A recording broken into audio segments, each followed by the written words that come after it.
Great. Okay. Welcome, everyone, to the podcast listeners club through the Culture First community, where we take our favorite Culture First podcast episodes and then we get together and we geek out about them.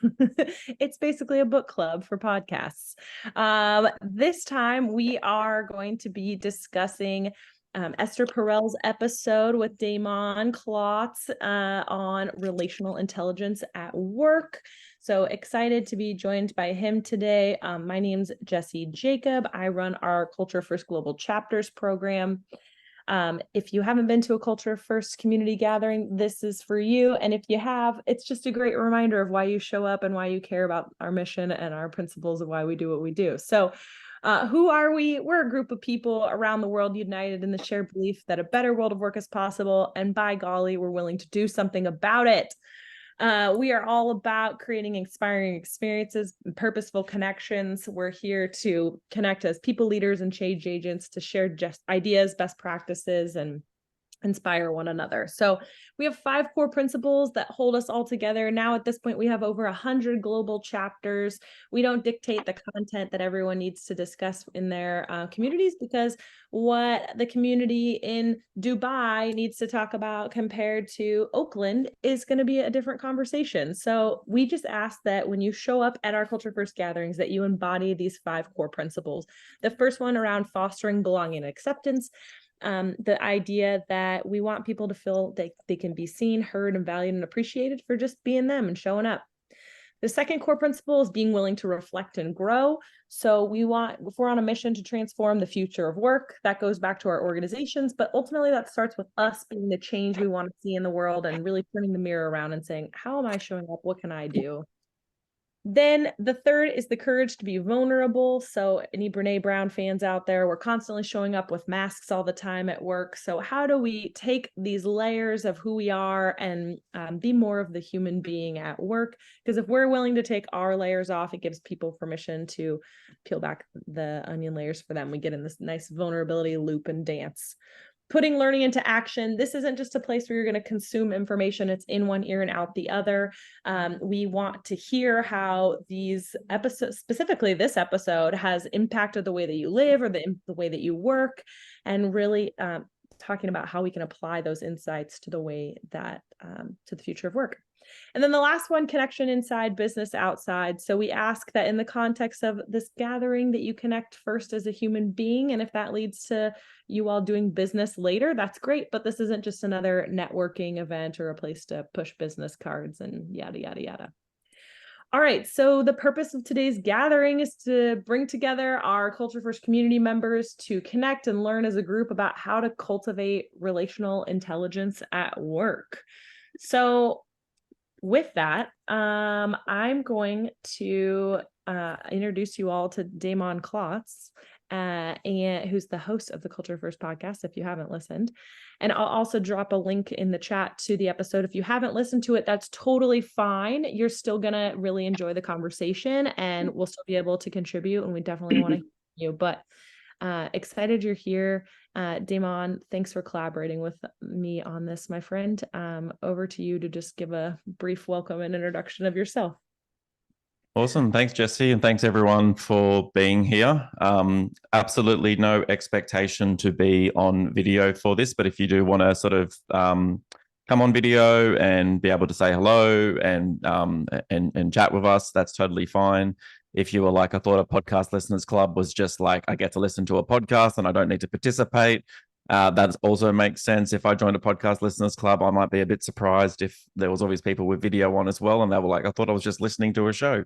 But no, this is an interactive chance to have a conversation about it. So I'm going to set up a couple of maybe, I guess, rules or desired behaviors for how we can use this time, which is if you do want to say something, feel free to use the raise hand reaction in Zoom. And then Jessie, if you want to look out for those to make sure if people want to contribute by coming off mute or turning their video on, please feel free to use that so we can sort of make sure the conversation flows. And then if not, I'm happy to use the chat to kind of just get some upfront context from people. So can we use the chat just to say, has anyone turned up to this and actually not listened to the podcast episode with Esther Perel and is just here because they want to learn more about it. If that's true for you, do you want to just let us know in the chat? Yeah, give us a thumbs up emoji in the chat if that's the case. And also, that is totally, again, reiterating, totally fine if you haven't listened to the episode. Awesome. Thanks, Great. Tim. Thanks, Mish, for your blind faith in this being a good use of your time. And Rhonda and Tasha and Mallory, awesome. I might call that the like Esther Perel effect, where you just see her name on something and you're like, well, I'm signing up for that, and we'll see what happens on the other side. Can I get a that's me in the chat if you listen to the original version of this, which came out in 2019? So if you listen to the very first version of this that came out when the podcast first launched, can you give us that's me in the chat? And then I say that because there's also a 2023 version. It's like, how Taylor Swift has been re-recording all of her stuff with her version. This year, I released Damon's version, which is the unedited raw version, which is start to finish. So if you've only listened to the 2023 version, can you just put 2023 in the chat? Just trying to get a little bit of context about who's listened to what. And awesome. So just reading through all that. So basically, I'll give you some background into, I guess, how this episode really came to be, a little bit of a behind the scenes. And it's really funny to kind of listen to the original version, to then listen to what we released this year. So many interesting takeaways in terms of the content and how it's kind of timeless. How in the original version in 2019, basically, what I did is it was like a NPR style episode where we interviewed other people who had I guess, an opinion or a interesting take on something that was being talked about within the episode. So it was kind of like we used Esther's content and then we brought in all these different voices to kind of bring these ideas to life. And then the episode that we launched this year is basically just the raw, unedited, start to finish, all of the kind of, background, which is, for more recent listeners of the podcast, you'll notice that is the style of episodes that we now put out, which is basically hour to 90 minutes of really going deep with these people, really getting a chance to get to know them, like long form interviewing, which is a style that I really, really enjoy because I feel like the world is turning into sound bites. And we sometimes lose the context about like, how does someone come up with that idea? And it's really easy just to make things for, TikTok and Instagram clips. And it sort of sounds interesting, but you don't really understand where that story came from. So we're going a much, more long form style. But in 2019, we spoke about things like, the flattening of the workforce, going from 3D to 2D, and Esther talking about, can we do things virtually, or are we losing some of the special parts of our work experience if we do it only virtually? Now, that was pre-pandemic. We had a whole conversation about what does it mean when we go from 3D to 2D. So then in the 2019 version, basically I had some people like the CEO of a company called Zapier, who was like a fully remote workforce from day one, talking about like, why does he want to build a remote workplace? I then had the head of people from Buffer, which is a social media company that was also famous for going like remote from day one. So it was just really interesting to kind of reflect on some of the things that were coming up in those early episodes and how we sort of brought those stories to life, to then fast forward to 2023 and go, wow, we are still talking about some of these things and we are still trying to grapple with it. That was like the most baffling piece for me. Like, oh my gosh, we're like, even just how early on we're talking about like the loneliness epidemic in 2019. Like, wow, oh my gosh, we're still here. So I think the reason why Esther's work resonates so strongly is, as you would have heard in the episode, if you listened, she sort of spoke about portable topics. And why she loves portable topics is when you can kind of, learn about something and then take it somewhere else. And she also talks about portals. So she loves creating a portal where you can go in and create an environment. And she sort of talks about her therapy room being a portal where you go in and there is a moment that you create, a safe space that you create, and you're able to have that conversation. She then talked about portable topics, about the idea of taking something into another place and being able to take those learnings. So I first saw Esther speak in 2018, and she's mentioned this in the episode that this was the first big workplace conference that she ever spoke at. She was debuting her work as a therapist in a workplace context. And I was there in the audience in Amsterdam, and I was like writing everything down, going, oh my God, this is what I've been trying to bring into the workplace ever since I studied HR, ever since I thought about how do we create more human experiences. And I was just like, I'm like, I don't know who this person is, but like she is incredible and I need to just keep learning more. And I was like writing down all these notes. I shared it on my Instagram. She then reshared it. And like back then, I think she had like 500,000 followers because she was mainly just known for being a therapist. And then we had a chance to kind of get to know her and meet her and then invite her to speak at Culture First 2019, which was our big in-person conference in San Francisco. And again, it was still one of her very first conferences that she was doing for the workplace. To now see how far she's come in terms of like, she is, I work with a lot of her team on different projects now. And like, they're like, her team really talks about her being like a stop in the street celebrity now. Like that's how much her work has permeated what's happening. Like people, like if you watch the morning show on Apple TV, she was in episode 1 interviewing Jennifer Aniston. You know, she is like, her work is now basically helping us with language around what is going on in our hearts, in our minds, in our relationships, in the space between me and someone. What are we talking about? What are we not talking about? So I just want to say all that to say that, like, I think it was the first episode we dropped for a reason, because it really was setting the standard of like, these are the type of conversations we want to have in the workplace. These are the types of people we want to be having in the workplace. So to think that we've now put out nearly 55 episodes since, it's really special to kind of come back and have a chance to really talk about this. So I've got way more thoughts about things that we can discuss, but I would love to really open it up to the audience to get some initial reflections on what stood out to you. What was an aha moment for you? What is something that you've been thinking about as a learning from this episode, and get some initial reactions? So if you want to raise your hand, or if someone wants to come off mute, and then after that, we'll use the raise hand function. And if you want to put something in chat, I'm happy to then read it out afterwards. All right, we have our first raise hand. Paul. Thank you, Damon. Spoiler alert, I'm just not trying to embarrass Damon, but my name is Paul and I'm Damon's father. So I'll just get that out of the way quickly. I'm not here to stalk. I'm not ghosting him. I'm actually quite interested in this topic. The aha moment for me was in terms of ambiguous loss. Little bit of background. I spend most of my life now being supported by NDIS. So for those from not in Australia, you may not understand, but it provides support for people who suffer disabilities. So I work on about 20 odd different lived experience national councils, trying to provide my lived experience insight to make life a little bit better for people out there. And the ambiguous loss is to do with that lived experience, and it also is to do with volunteers. So companies are being encouraged more to bring lived experience people into their teams, whether it's at the co-production, co-design perspective, but being able to incorporate their expertise. The challenge is that it's pretty much a tick and flick type thing, that we want to just tick the box to say, yes, we've got lived experience. We want to tick the box to say we've got volunteers involved.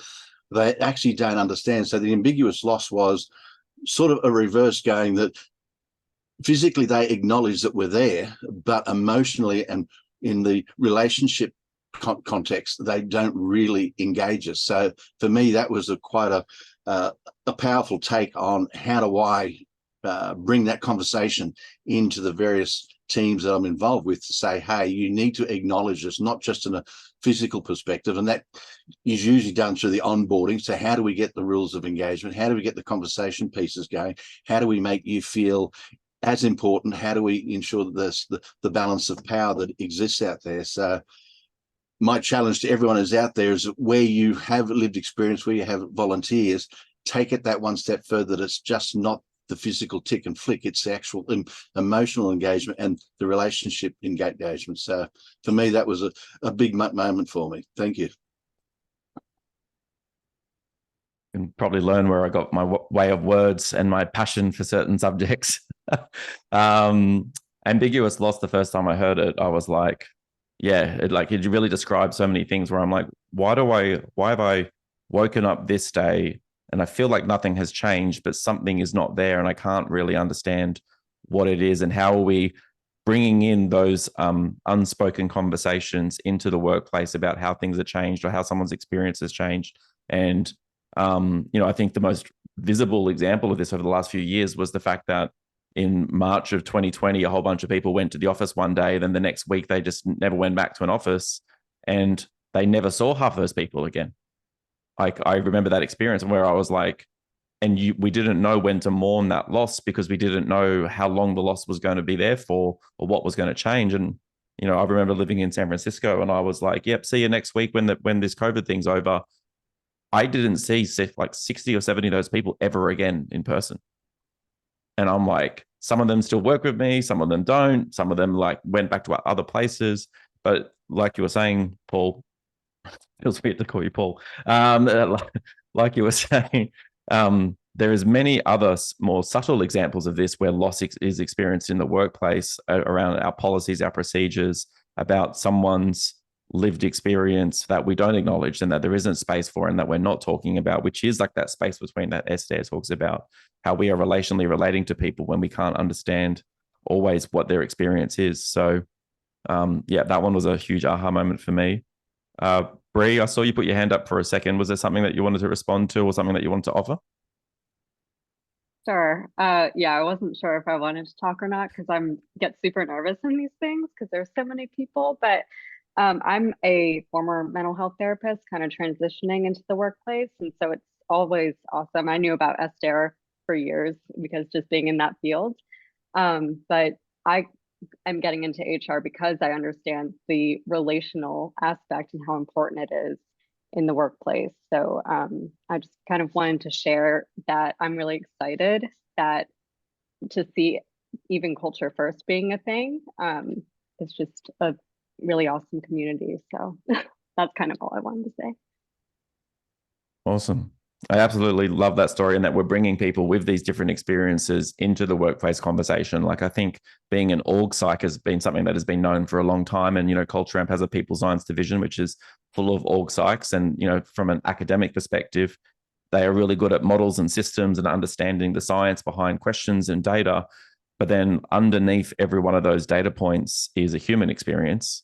And an org psych is an expert in the strategy and the theory, but there's also the need to understand the deeply human experience, which is where clinically trained therapists have this, beautiful language and space creation. And that's one of the things that Esther spoke about, was that one of the few sacred spaces we have left in the world is the therapist room, where you get to kind of come in and have a real human experience. And a manager who runs a great one-on-one will do their best to create that sort of safety in that container and to use, tooling and to have check-ins and things like that. But, it is really hard to kind of create that language and that space for people to have that human experience. Awesome. Absolutely love that story. Any other initial reactions or things that people wanted to share in terms of how the episode resonated with you? Me again, you'll get to know that, yes, unlike Damon, I do suffer verbal diarrhea, so you'll just have to go with the flow on that one. The other thing that jumped out at me as well was that prior to my change in lifestyle, I spent 35 years in senior and executive management in the IT and telco world. And one of the things that we used to look at back then, but we don't seem to do it as well now, and again, I've been out of the loop for a while, is the creation of teams. So I go back, and I'm going to show my age, that you'd use things such as DISC profiling. So you would look at the different types of operating styles that people may have. So when you're putting a team together, if you've got a team full of Ds or a team full of Is, you're probably not going to be as successful in ensuring that that project or the outcomes are going to be derived. So it made me think about when I'm involved with various projects is to make sure that we've got a good blend of people. So that's that relationship intelligence that's being brought in.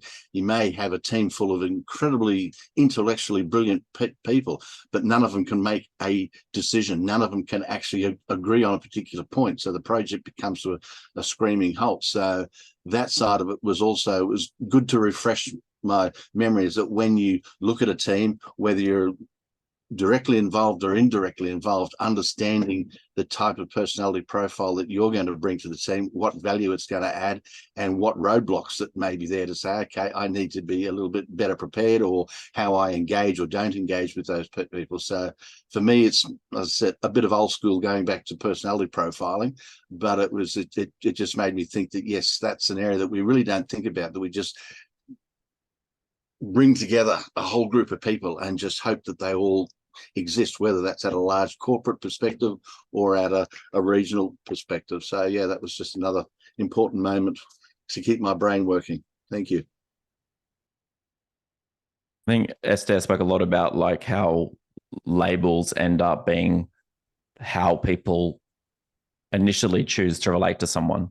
So the idea of like, you look at a job title, or you look at someone's scene, what sort of level they are, and then that determines the type of conversation and relationship you might build with that person. And then she brought in some examples of, dinner, like she talked about how she hosts dinner parties and how she tries to like really deconstruct some of the dinner parties, where it's like, you're not going to introduce yourself based on your name or where you work or what perceived value someone can get out of you based on those labels that we have, and rather, let's have a conversation about this or that, or we popcorn around something and you get to know someone at a human level. And I think that's what some of those profiling tools have always tried to do, which is to understand the uniqueness of the humans within a team, to go a little bit beyond, we've hired you because you went to this school, or because you have these skills, or because you're here to solve XYZ project, but also how you go about solving something is more based on who you are as a human and how you were raised and what your experience has been, versus just what you've been academically trained for. And how do we have that conversation? So Alex, what has been coming up for you? So funny enough, it actually directly relates to what Paul was saying. But before I get into that, so I actually, one of the first things that was talked about, right, was that like people were like, oh, I've been to individual therapy, talking about like difference. So I was in couples therapy before I was ever in individual therapy. So I completely understood that. I was like, oh yeah, like I couldn't have done individual first. Like I actually, for me personally, like needed the couples therapy first, because it really does get you outside of yourself. And maybe ironically, that same year that I did couples therapy, I created this workshop that is based on DISC. But what it does, it actually helps everyone communicate with each other better based upon, like, if you know this person's DISC profile, how do you spot that? How can you communicate with them better? How can we build better teams because of this? So that's why that was really interesting that you brought that up, Paul, because that like directly what I was thinking about, like when I teach the workshops, it's never about your own assessment, like, oh, this is how I am, this is how everyone else should interact with me. We use the knowledge actually to talk about how you can interact better with everybody else versus how others need to interact with you. So that kind of is what came up for me as I was listening. So good. I appreciate you sharing actually your like personal reflection of that. Like I never really thought about, oh yeah, someone might go to couples therapy first and then go as an individual. That's so fascinating. And like, yeah, of course, I didn't even think about that. Like, duh. I feel like it's worth explaining how she defines relational intelligence for anyone that maybe didn't listen to the episode, because I found my notes, Damon. We were joking before this started. I was like, is it in Evernote? Is it in Apple Notes? Is it in Notion? Like, where are the notes that I took from this episode? But so she defines relational intelligence. It's about how you connect, how you establish trust, how you overcome betrayal, how you engage and avoid conflict, how you manage the interpersonal relationships you have with other people, and the stories you tell yourself that determine how you communicate with curiosity and collaboration, or reluctance and suspicion. And it's the ability to see from multiple perspectives, because you need self-awareness and relational awareness. Anyway, I'll drop it in the chat. I just love that so much in case someone wanted a little refresher from the episode. That's just a straight up mic drop of like brilliant words strung together in a cohesive way. For real. She's amazing. And then to think that she's fluent in 9 languages, and Yeah. here I am trying to do my like daily Duolingo of Spanish to keep that going, and I'm like, bloody hell, she's just Teresa, I know you came off mute to share that, but I also know that you always, whenever I hear from you, you always have good thoughts and reflections. Was there anything that came up for you from that episode, or things that you're still thinking about? Yeah, I don't know I think it was probably more near the middle of the episode when you were, and I don't know if this was when I originally watched it or listened to it. I was just trying to listen to it before we started. And you asked questions about like, or you were talking about like the idea of when there's contempt in the workplace. And I like loved that, like the visceral nature of that word, and how I immediately went to a few people in my working past that I thought like, that was the right word. Like that was the right word. And I tried to tell myself it was a lot of different things. It was like, there were a lot of things that led up to those feelings, behavior style differences, the way that we interacted together, and just how I wish sometimes you'd have the objectivity of being outside of the situation so you could better deal with the situation in real time. And it was just really, really eye-opening. I started listening to Esther Perel during COVID, and when I had to start taking train rides, and I like ripped through every podcast episode she has. And like, I could go back, listen to them again, just such brilliance. And I also just want to give a shout out to Dad being on the line, like family support. You can't get better than that. That's amazing, Paul. I'm glad you're here, Dad. I'll call you Dad. Thanks for the call out. I'm excited, liking the conversation for sure. You would have heard some of the reflections I had in the episode about being an expat, about the idea of being a caregiver from afar, moving to another country to try. And she spoke a lot about, for some people, meaning at work is just the ability to earn money in order to be a caregiver for other people. And that, like, it's great to look at the science behind engagement and how do we get more, and what are the kind of like things about the drivers and the motivators and like Gen Z, and what do they need and how do we support them. And like for someone else, it's just like, I need to go to work, I need to feel safe, I want to work with some good people, and I want to go home and I want to be able to provide for me, my immediate family, my family in another country, and something else. And the ability to kind of just go that, for some people, what a workplace should be is just an ability to go do that. But that also takes a manager who's willing to have that conversation and be like, look, like 100% from you is totally fine. Like, let's actually talk about that. Let's bring that in and go, like, this is, and, she sort of spoke about how she had the colleague who was, like, people were like, oh, the guy's always late. He's always late. And then like 3 months in, he's like, I go and look after a sick parent every morning. I drive 90 minutes and then I go to work, and then everyone rallies around it. And she's like, why did it take him 3 months to share that? Like, we all could have rallied around the humanity of that person's experience. But for so many people, we do not want to bring our relational baggage into the workplace because we haven't worked at places where we feel like it's going to be supported. It's going to feel like, I think Esther said, it's going to feel like that we're not ambitious. And I'm like, but maybe ambitious for some people is actually just working 9 to 5 because they never even imagined that they were going to get a chance to work at a place like that.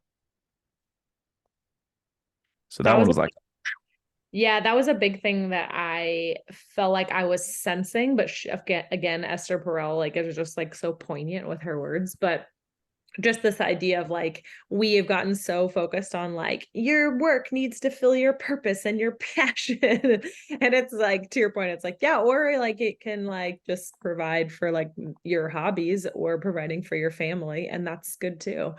But even just the way that she said in the episode, workplaces where you have dignity, you can look in the mirror and don't think, what am I doing here? I was like, dang, that right. I think we've all worked in a place like that. Look in the mirror and you're like, what am I doing? Like, yeah, it's very real. We want to feel like respected and like have some dignity and feel valued for our contributions. It also leads into, that one of the sort of elephants in the room, that we use lots of buzzwords, but we talk about it, but we actually don't really do much about it. And that stigma and discrimination that exists not just in the public space, but in the workspace. I mean, if you arrived at work and your arm was in a cast, people go, "Oh my God, what's happened? Can I sign your cast?" Da, da, da, da, da. If you walked in with a T-shirt that said, "I'm having a mental health day," people go, "Oh, really? Okay, maybe we'll just give them some space and we'll tiptoe around." So it is a real struggle and burden for people as to what sort of disclosure that they do provide. But it's also incumbent upon the people around them to actually pick up the triggers, the warning signs, the change in behavior, the change in body language, to say, okay, maybe this person's not in a great space, or is not traveling well, or has some other distractions that are occurring. So it is that relationship intelligence that is incumbent upon all of us to say, hey, we need to keep our radar on to look for those things and be brave enough to have that discussion. There's a campaign here in Australia called Are You Okay?, which is great. We do it once a year. No, we should be doing it every single day. Are you okay? So it's that relationship intelligence that we should be taking into account. But it's also, for me, it resonated strongly is that, and you probably gathered, and Damon keeps telling me I'm a bit of a storyteller. So, and I use that skill in all of the lived experience across mental health, suicide prevention, domestic violence, disability, et cetera, because it's about what I say and do has such an impact. And so it's made me think about the type of storytelling that I do, and the type of audience, and more importantly, what am I actually trying to communicate? And it's not woe is me. It's saying, hey, it's about opening the eyes, opening the doors, kicking down the wall. So, I listened to the very first one, and I'm an absolute devoted groupie of the lady, because she just does speak such great sense. But it makes me think, and then I listened to the later version, and it was just a good refresher to say, hey, I have to look at those things. How do I interact with my family? And I tend to be a little bit distant because I don't like to be a burden, but it's going, hey, what is that saying? So does that mean that my family they may think that I don't care? No, it's probably because I care too much. So it's really taking that into the family environment, into your friendship environment, is, what is the body language that you're displaying? What are the things you're saying or not saying? And one of my favorite sayings back in the corporate world, I was about to say wanky corporate world, but I shouldn't say that because they're all from the corporate world. Sorry, people. I've retired, so I can say that now. Is that, when you come to a meeting, you leave your phones at the door and you leave your egos at the door. And to me, that's a real key aspect of relationships intelligence. If you're going to have constructive conversation and feedback, then you've got to leave the egos, because you've got to leave the impact or the potential impacts that you may have. So I better give someone else a chance to talk. So, sorry. I think that's where when I was thinking, and I want to go back to the contempt piece because I think it's really interesting. But when I thought about that, a lot of it came up for me was like examples of people who I know bring that ego not only to the door, but like lead with it with a gigantic flag. And you're like, this person is clearly here with an agenda that is only on their own, not about their team, not about even the organization. And the contempt that I felt was like, so clear that this person is only advocating and pushing forward something that is on their behalf. And to that point of looking at your belly button versus knowing the impact of you that you have on others. And I'm like, the worst part is, and I think the reason I feel the contempt towards you is I think you're oblivious to the impact you're having on people, which is even the sadder part, where you're like, that's what we need to get in front of these people. So I want to say hello, Jane. Good to see you again. We were just hanging out yesterday at the Melbourne chapter. I feel like I'm like all things culture first this week. So thanks for joining. And Bree, you had your hand up. Feel free to share.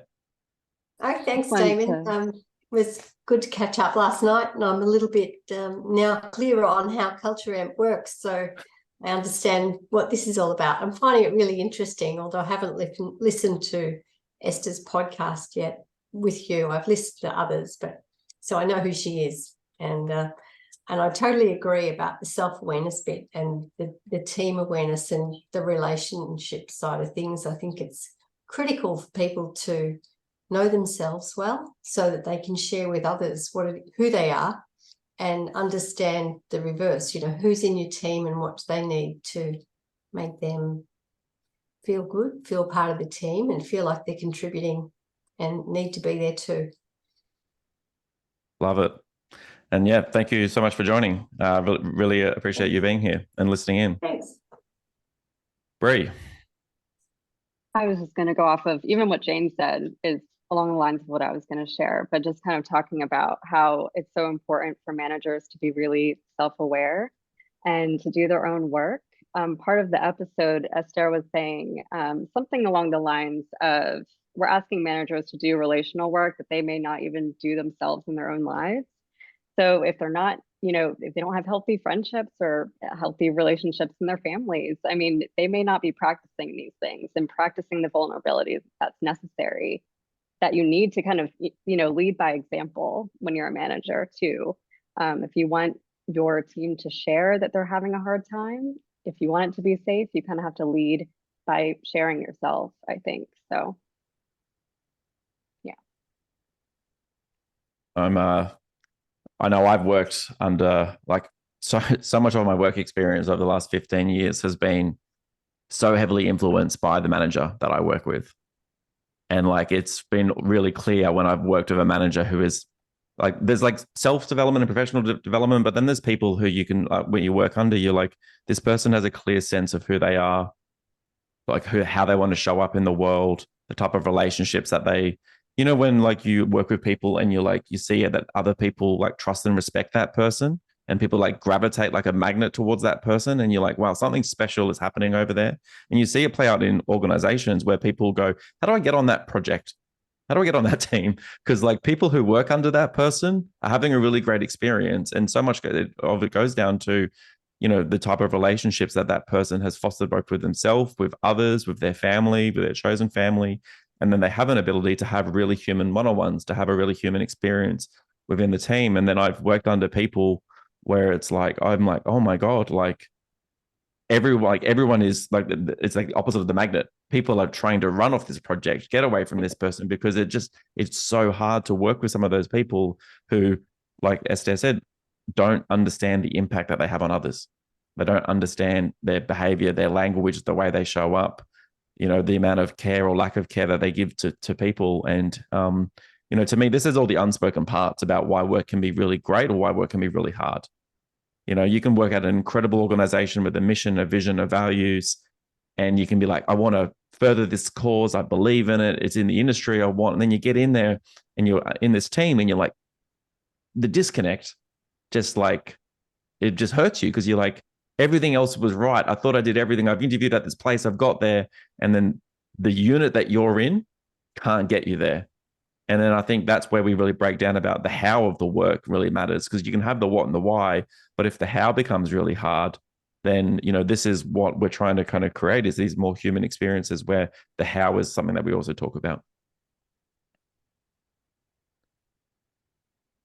Just reading the chat. Going back to the signs of a poisonous relationship, it was such an interesting question that I basically, when I mentioned to people that I was going to have a chance to sit down with Esther, I asked a whole bunch of people, what is something that you want to really learn about? What's a question?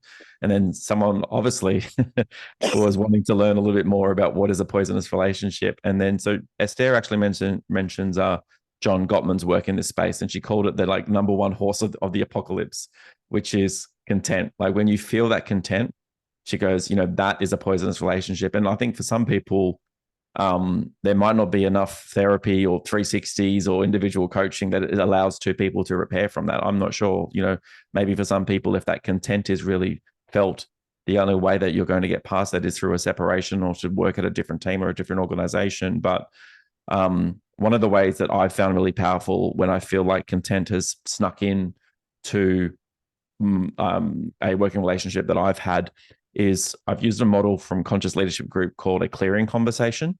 So Conscious Leadership Group is a type of training. I did it in San Francisco a few years back, and they have a clearing model where basically it's like a step-by-step guide where you like clear the air between you and someone, and you understand like what is in the space between us. And it was a really interesting conversation where this person was like, I don't understand why you always get this project and I care so much about this thing and it's always your name. And I'm like, all right, like, let's talk about that. Like we've never spoken about this. So, and then, in other examples, it might be, I don't even know why I'm on that project. And maybe I don't want to be on that project. And it means the world to you. So let's have a conversation about why an organization moves in this way. And without having those clearing model conversations, that content just sits underneath the surface. And then it starts playing up in microaggressions or talking over someone in a meeting or ignoring someone. And the very latest episode that just came out was with what I call like an emerging Esther Perel, someone who's going to get to that level, but she's really just kind of becoming a voice that many people are starting to focus on, which is Professor Susan David from Harvard Medical School. And she works on the concept of emotional agility. That one came out last week. And, she spoke about like an example of someone that she was doing some coaching work with, where the content was so strong that this person that she was working with was basically like working for a global food bank where they were supposed to be getting food into countries where they needed supplies desperately. And the amount of contempt that was happening between these two people meant that one of these people basically ignored the phone calls from this other person because they couldn't stand working with them. So it's like the clear mission, the vision, like literally having an impact on people, and the relationship had deteriorated so much that this guy was like, I don't even answer the calls because I cannot stand the idea of talking to this person. And when she unpacked it, she goes, a lot of it was based on something that had really happened within this guy's family. And then she's like, so I can't replace your family, but what I can replace is your relationship to this person where we can talk about what's really going on here. And Susan talks about like understanding what's underneath the umbrella emotion. So, rather than saying like anger, is it sadness? Is it disappointment? Is there something else that is really like, coming to the surface here? So I just wanted to draw a parallel between that episode that just came out and the Esther episode, because I feel like Susan's work on emotions can really understand why we might even feel contempt towards someone in the first place. I feel like I just recorded a mini podcast episode. So Jesse, we might need to make that a micro episode or something. I love it. I think I found the clearing model from Conscious Leadership Group. I was curious about that. So I just dropped it in the chat. I think I found a blog from 2019. Anyone's curious about that. Oh my goodness. There wasn't something else I was going to say. Well, Damon, I really liked what you said about like the how of the work is just as important as the what and the why. Like that really resonated for me. And I feel that. Something else that I just like, this is kind of like off topic from being like self-reflective and introspective and self-aware, but Esther Perel in the episode talked about like the walking meetings, which I just like really appreciated her bringing that up. So like the act of walking while someone, rather than sitting across from someone, the idea of like you walking in tandem with them changes the like dynamic completely. Because one, you're not only moving, but you're also like your bodies aren't actually facing one another, and how that dramatically shifts the conversation. So the environment with which you meet, like, is there movement involved, like body positioning, like all of that stuff being important. I just found like, so I just love that. I found that so fascinating. And I was even just reflecting to myself of like, how can I go on more walking meetings? Like those are so much, I find myself even sharing more and being even closer with that person on a walking meeting. But anyway, I just really enjoyed the idea of a walk and talk that came up in the episode as well. Yeah, like Katie's just put in the chat, like walking meetings in a remote environment. So sort of saying, like, hey, like rather than do a Zoom call where we kind of, typically just do the like straight down the barrel and we do this 2D experience, would you be willing if I, called you on FaceTime audio and we go for a half an hour walk around, and you pick up a coffee, and like we can it's really hard to make the 2D feel like 3D, but there are little design elements that we can incorporate into the workplace. And that was one of the big reasons for me about wanting to come back to Melbourne, which is where Culture Amp's headquarters is because I spent 3 years as a remote employee in different parts of California. And then for those who've listened to the full back catalog, you would have learned about my 6 months as a stranded expat in Mexico City when my US visa lapsed, and then coming back to Australia and now moving to Melbourne is I wanted to feel this idea of building something side by side with people. Like I wanted to stand next to someone when they had a win. I wanted to be able to kind of go for lunch with my boss and be able to just learn about her as a person, as opposed to just someone who's giving me a task or a directive. And, I think it's only really intentional remote first companies or companies who have really clear expectations around behaviors, around hybrid workplaces, who are actually designing some of these things, saying that let's analyze it. Let's, how many one-on-ones are happening Zoom only? How many one-on-ones are being, are walk and talk meetings? How many are using software to do check-ins on these things? And go how do we design some of these things so we can create a little bit more spontaneity and these different sort of, things like that. So, walk and talk things. Yeah. Walking with a pet versus with a person, things like that. Like there's all these different ways that we can just go, what does a human experience feel like? And is there a simple twist that we can do on this to bring it into the workplace conversation, which just means bringing it up? So, love all those ideas. It's me again, just tapping in from Bundaberg here in sunny Queensland. Just on the behaviour aspect, it's such a critical component in the work environment, but also in your own personal environment. We as human beings, we focus so heavily on the behaviour, and then we judge and react from that behaviour, as opposed to acknowledging that behaviour. And this is where EQ and relationship intelligence is so important. Is we acknowledge that behaviour, but then we start that, to use Damon's phrase, the clearing conversation. So what we need to do is actually reverse engineer. So we acknowledge the behaviour and then have that conversation to say, okay, talk to me about what's happening. What are the emotions and feelings that you're going through? And so you get a feel for where that person's mindset is. And then you take that one step further back and go, okay, so what's happening inside your head? What are you saying to yourself? And then from there, you can then start to have the conversation. So what actually started this whole process? There's usually some sort of event, some sort of trigger, something that's occurred that has been the catalyst to have this reaction out there.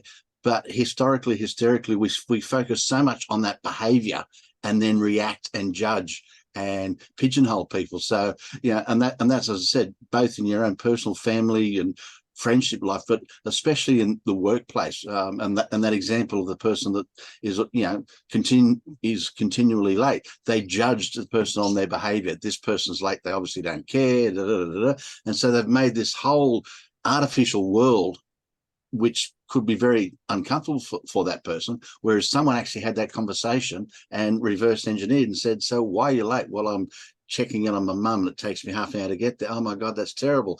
How does that make you feel? Well, I feel bad because I'm letting mum down if I don't go, or I'm letting the team down if I'm not there. So what was the event? I've got this situation where I have to care for my mum.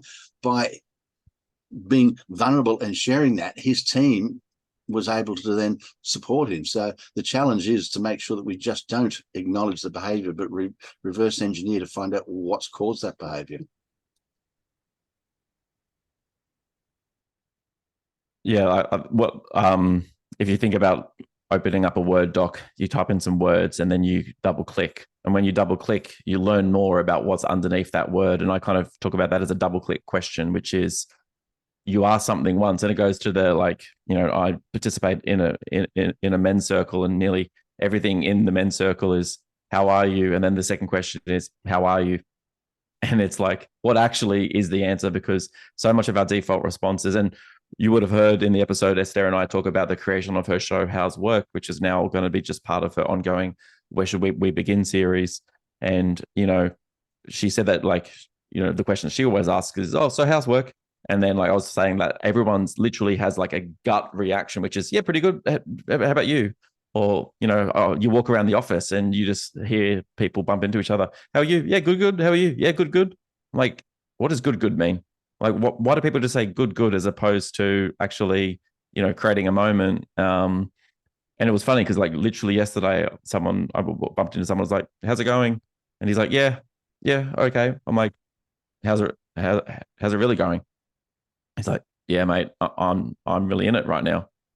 And, like, that's when I sort of think about this whole idea of when people are going through those things in the workplace, you can, like, you don't need to solve their problem. Sometimes it's just like sitting in the mud with them and go, like, is this a good time just to sit next to you and just, yeah, like, do you want to talk about it? Is there another time?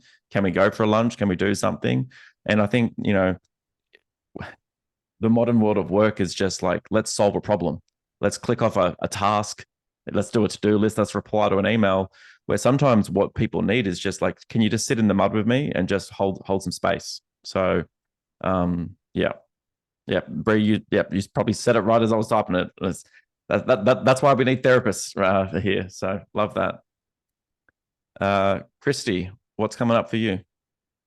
Yeah, I haven't heard the episode yet, though I'm excited to, but I did get turned on to Esther Perel thanks to the Culture First community and Damon and Jesse and all the great things I was hearing.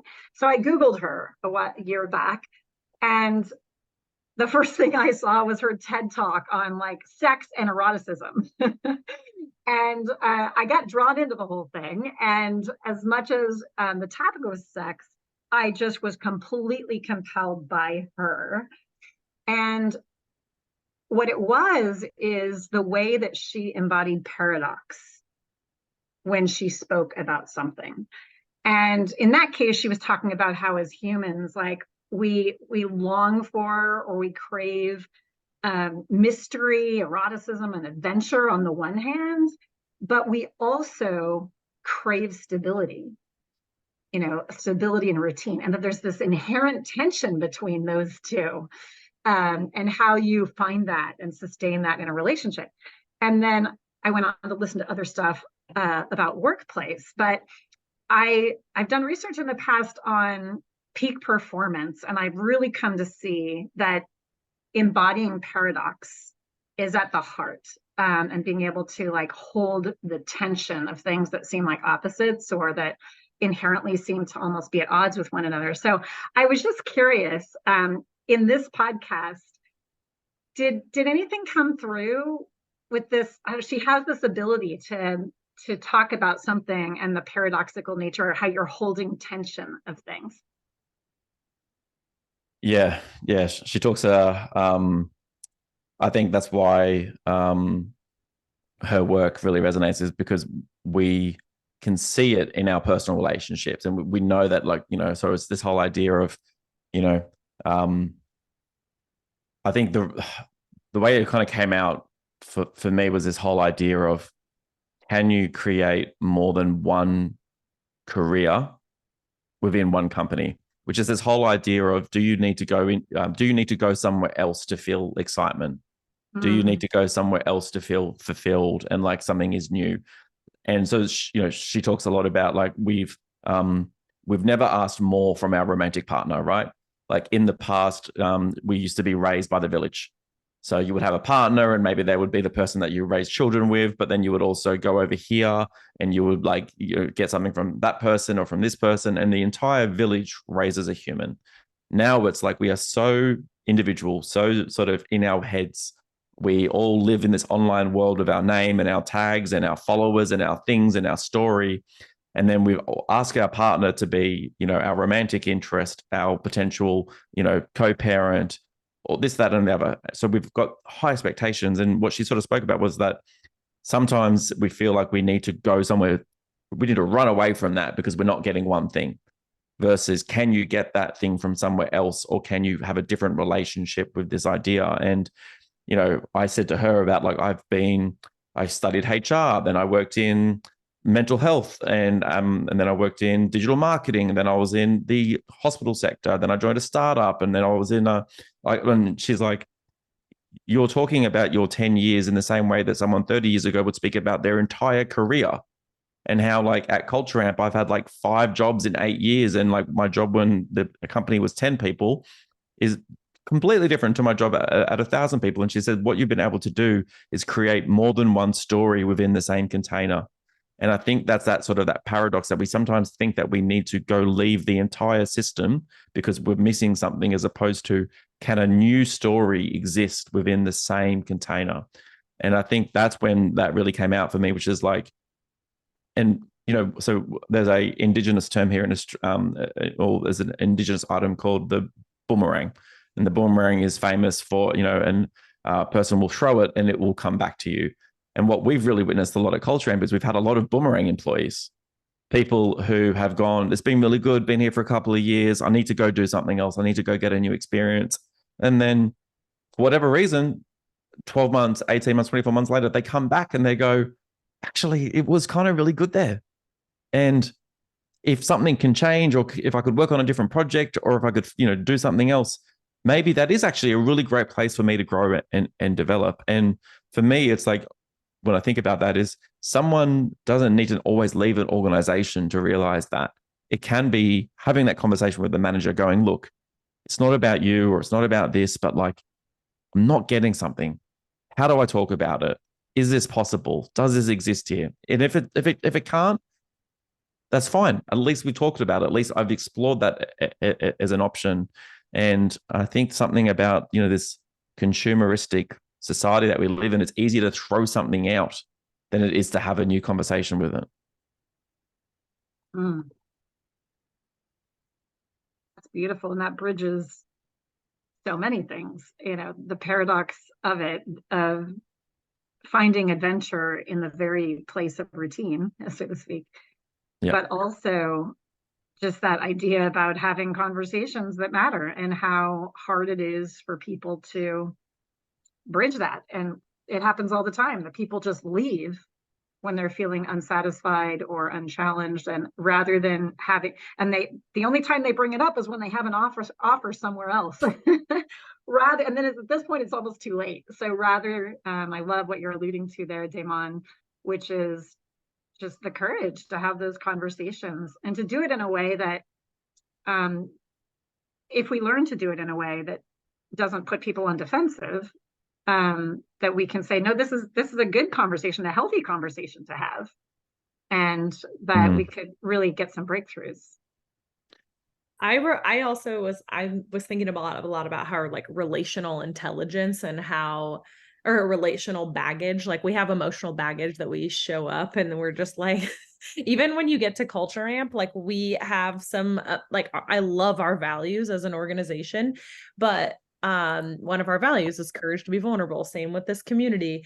And vulnerability has been weaponized by a lot of people in a lot of different organizations. And so when new folks get to Culture Amp, I even noticed there's this like, is this real? Can we really, do we, and to Bree's point, it's kind of like you have to start the vulnerability dance to begin the looping with them, of like, you have to be the change in that, behavior. But it's like, I always one of my mantras is like, wherever you go, there you are. It's like, it doesn't matter the organization, like your relational baggage is going to show up with wherever that is, whether it's like you're conflict avoidant and I always think about like, if there's someone that I have a challenge working with or something, you're like, okay, is this a recurring thing? Like, how many times is this going to show up with multiple people until I learn this thing? It's and so it's just the reminder of like, we don't unpack our baggage before we even get to a new workplace. We're so quick at blaming the workplace and not taking accountability for our own baggage.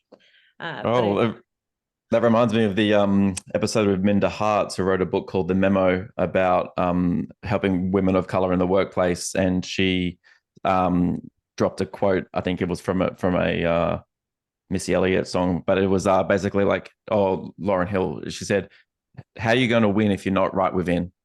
Like, if you keep showing up to a new organization and you're like, I keep running into this bloody problem every time I work with someone on this project, and you're like, if this keeps happening at every single place, you need to like unpack your bags, work out what's in that suitcase and what's going on, because you're clearly taking it with you to these places.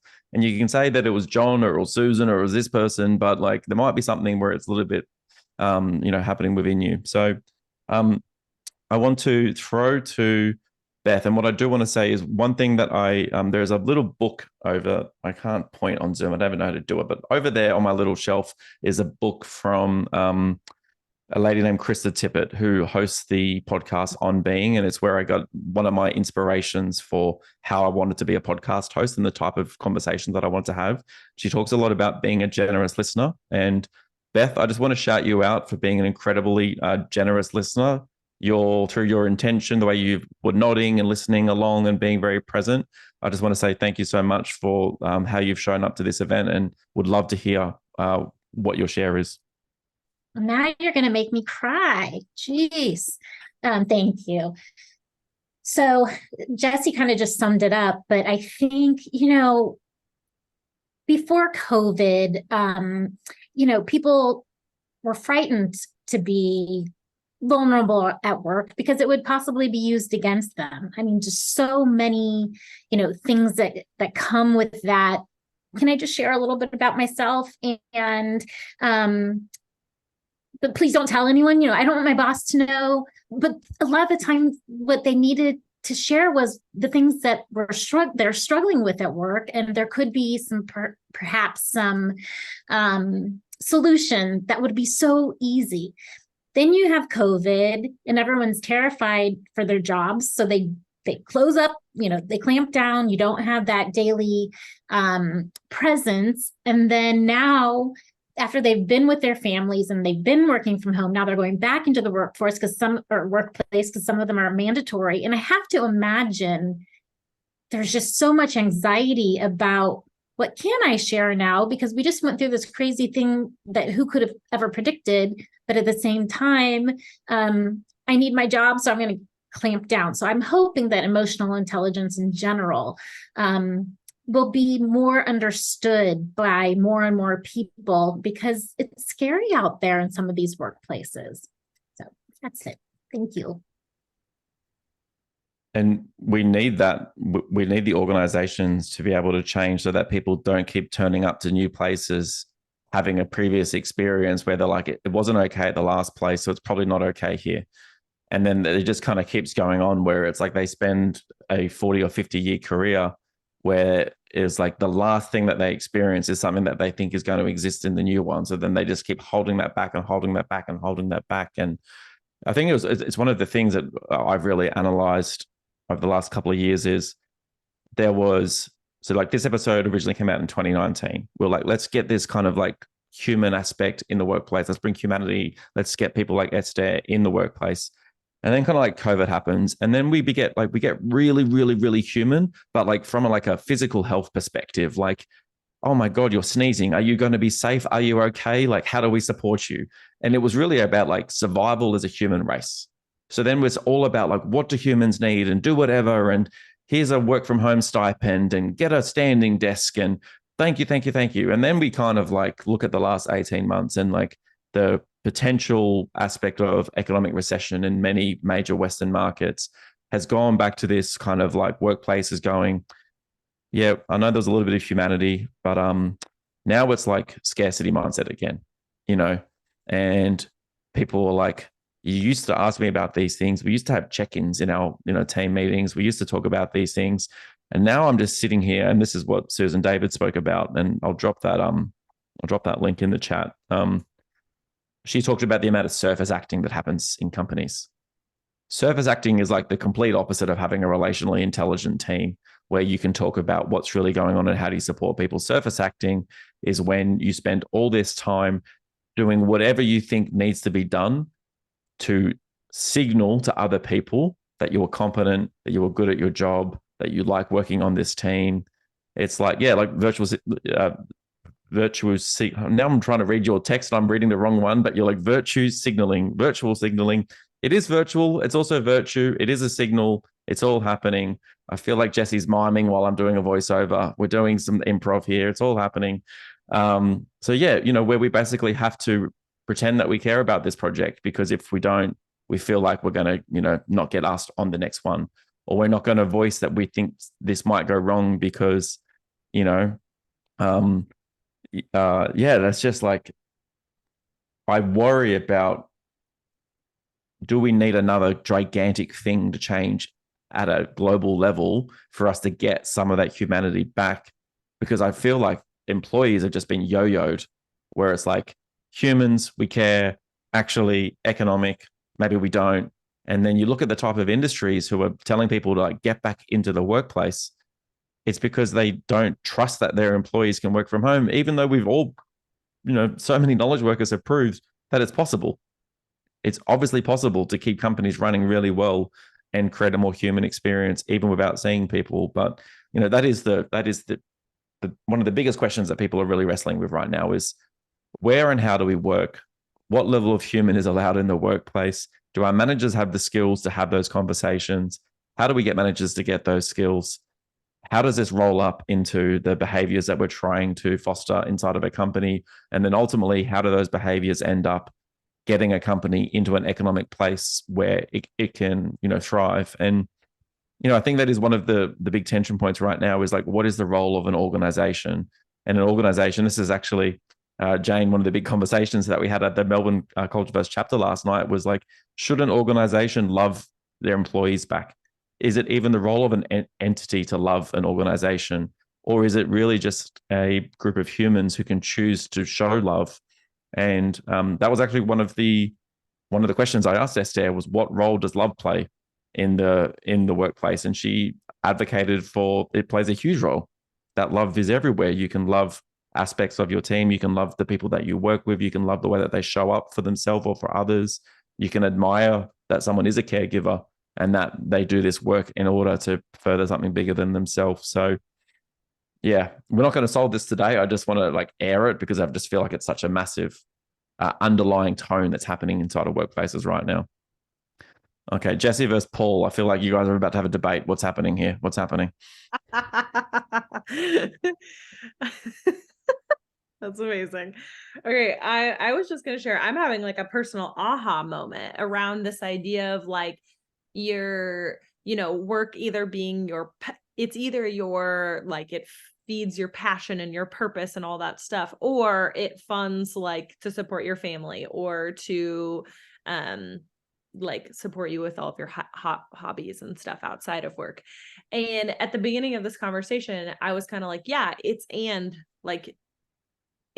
those things, but it's like, no, that those things can change all the time. Like, and I feel like I'm personally having a moment of like, yeah, this is absolutely my like purpose and my passion and like my why. And it's directly correlated to the work I'm doing. And also like I'm caregiving at the moment. And so, yeah, like there is going to be moments of my day to day that I'm like, this is definitely just providing me with some time and flexibility to take care of my family at the moment, So rather than looking at it as this like binary thing, like, or it's actually, it can be both.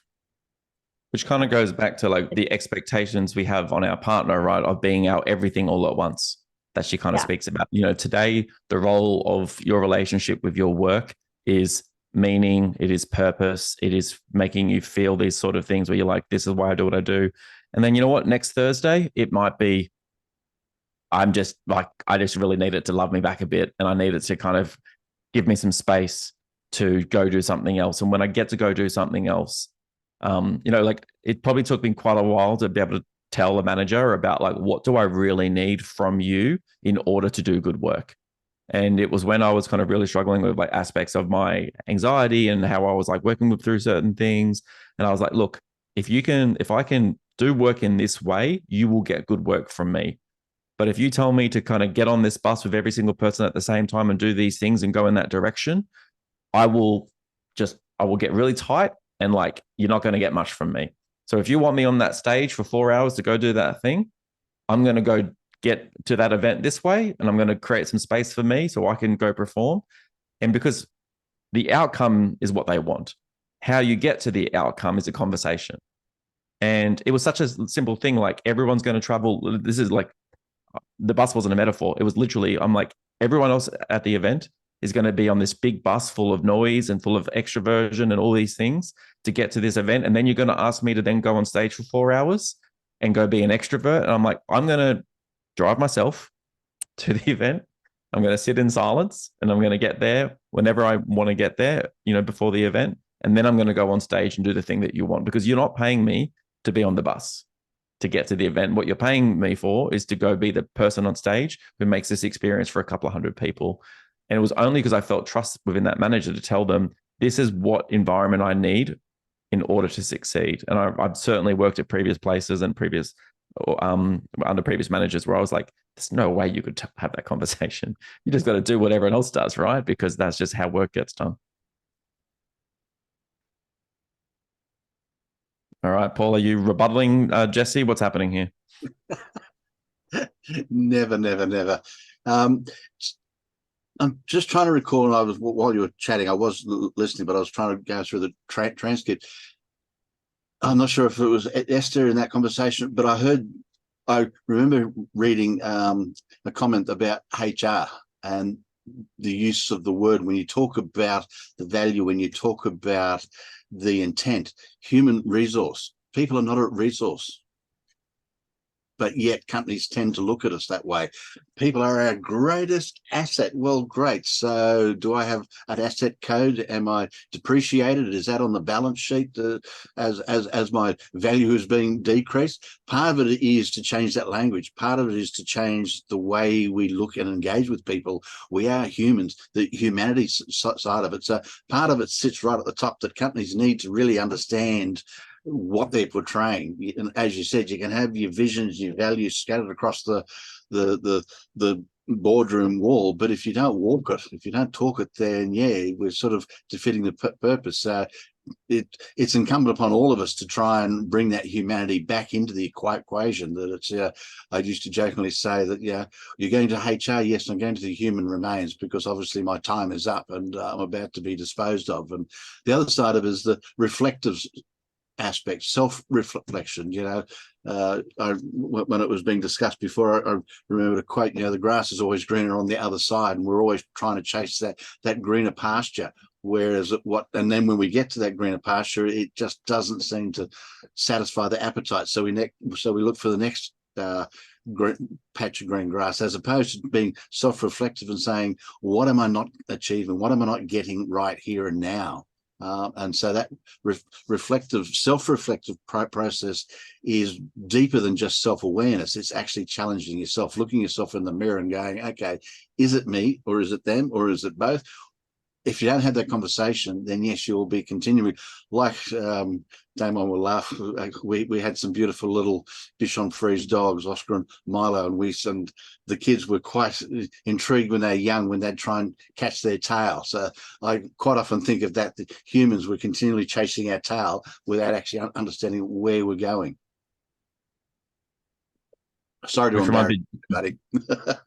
No, it reminds me, Jesse, of your point about this idea of, like, if this keeps happening at the next workplace, have I not unpacked my own suitcase about what's actually going on here?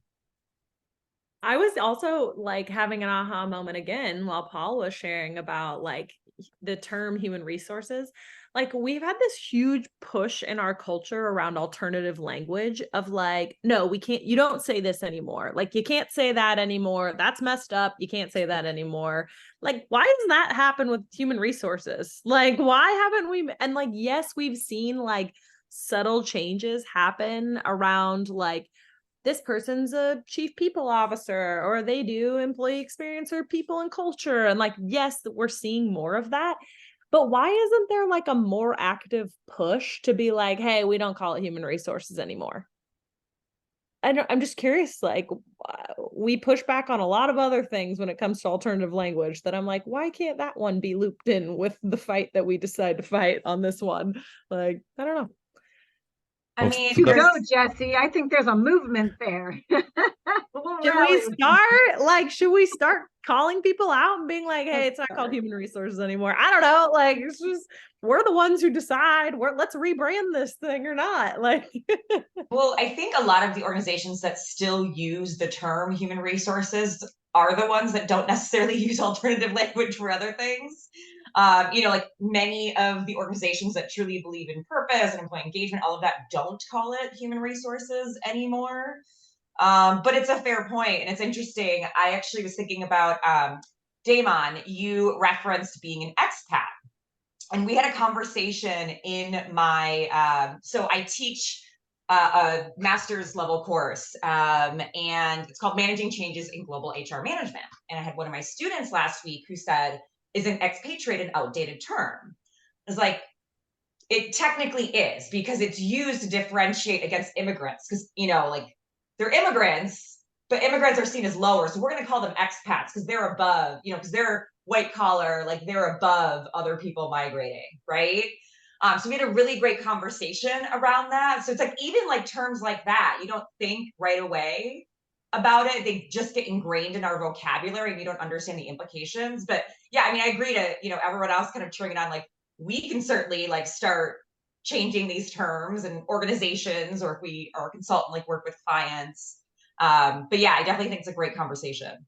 I think like, yes, the movement has already happened and we've already seen an emergence and change in titles and things like that. I'm also thinking like more so on like an individual level, when you're having a conversation with someone like, oh, so you work in HR, and you're like, that would be an example of where like work. I don't know, like I'll say an I statement. Like I'm quick to be like, yeah, I work in the HR industry, like it's like, but that's a perfect example of where I could have that conversation, even though we're already seeing organizations change their team's title, their team names and their titles and all that stuff.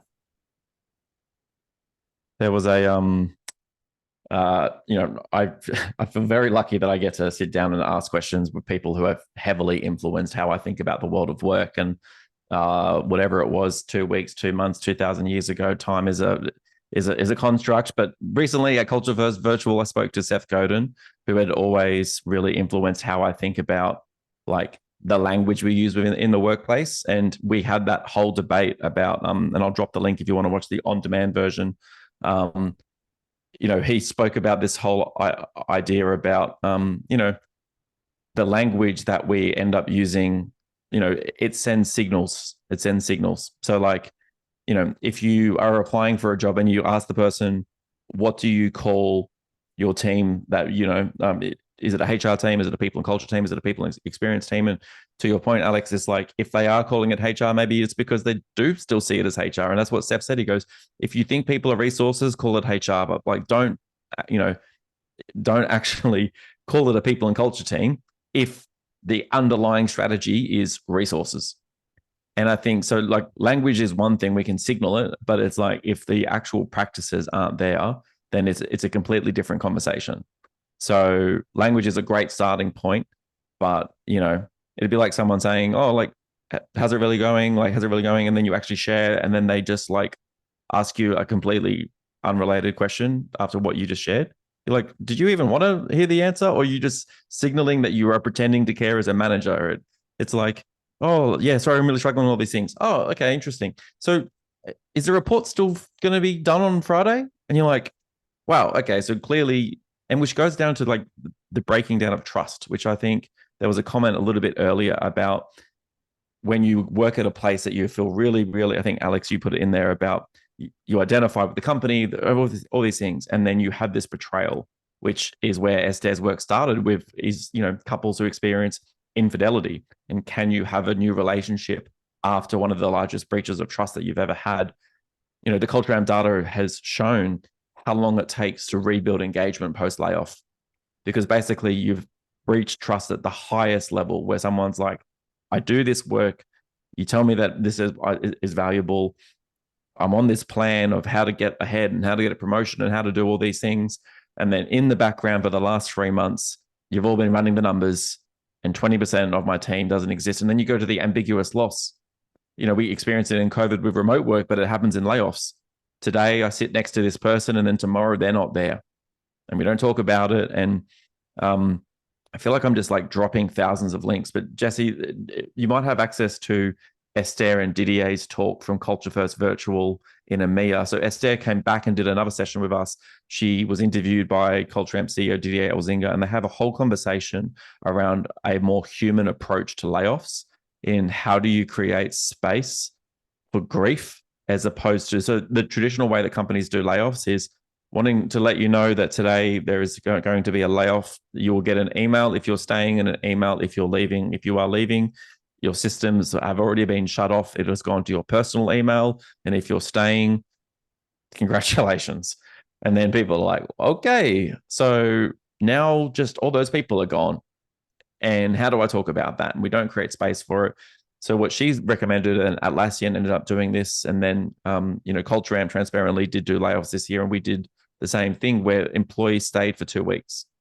And there was events, there was ceremony, there was conversations, there was grieving, there was Q&A, there was a space to be able to talk about this and what's happened. And, I think it's only because we create a space for that we end up closing the relationship with people in a way where they don't leave and go, oh, I hate that place, because that place told me that we were going to be in this forever. And then they just broke up with me, which is what we experience in relationships. It was only, and I won't lie, and I know this is being recorded, those 2 weeks are not easy.